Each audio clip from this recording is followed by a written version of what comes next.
6টা দোয়া এবং জিকির আছে, যেই দোয়া জিকির গুলো কোরআন হাদিসে বর্ণিত সকল দোয়া জিকিরের খোলাসা, সারমর্ম এবং নির্যাস। এই 6টাকে যদি কোনো মুসলমান নিয়মিত আঁকড়ে ধরে, তাহলে কোরআন এবং হাদিসের যত দোয়া এবং জিকির আছে কেমন যেন তার নির্যাসটা নিয়মিত সে আমল করলো। বলবো সেগুলা?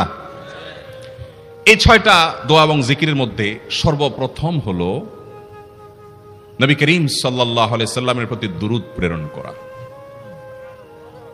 নবীজি সাল্লাল্লাহু আলাইহি সাল্লামের প্রতি দুরূদ প্রেরণ করার আমল এরকম আমল, আপনি যদি সারা দিনে শুধুমাত্র নবীজির প্রতি দুরূদ প্রেরণ করার আমলটাই জিকির হিসাবে সবচেয়ে বেশি করেন, দোয়া হিসাবে যদি এটাই আপনি সারাদিন করতে থাকেন, তো আপনার জন্য যথেষ্ট হবে আল্লাহর কাছে। আর কিছু না চাইলেও চলবে, আর কিছু না চাইলেও চলবে। দুরূদ মানে হলো নবীজির জন্য দোয়া করা।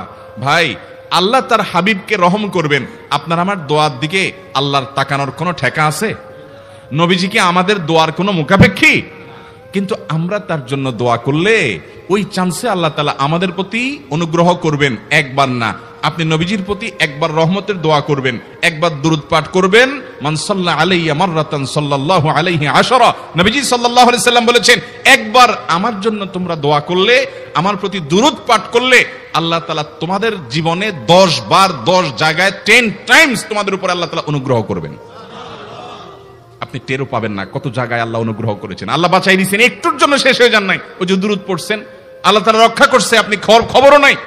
আল্লাহ তাআলা আপনার প্রতি বিশাল একটা দান করছে, আপনি লক্ষ্য করেন নাই। ওই যে দুরূদ পড়ছেন একবার, 10 বার রহমত হবে। এভাবে যত দুরূদ পড়বে সে তত রহমত এবং অনুগ্রহ পাবে। দুরূদের আমল এমন একটা আমল যে আপনার জীবনে কোনো বিপদ, কোনো মুসিবত, কোনো পেরেশানি, কোনো সমস্যা দেখা দিয়েছে, আপনি যদি দুরূদ পড়তে থাকেন, কোনো কিছু মনে আসছে না। অনেক সময় ছাত্র জিজ্ঞেস করে, ভাই পরীক্ষার হলে পড়া ভুলে গেছি, কি করবো? আমি দুরূদ পড়া শুরু করেন। আরবদেরকে দেখা যায় কোনো কিছু ভুলে গেলে তারা বলে আল্লাহুম্মা সাল্লি আলা মুহাম্মদ, আল্লাহুম্মা সাল্লি আলা মুহাম্মদ, এটা শুরু করে তারা।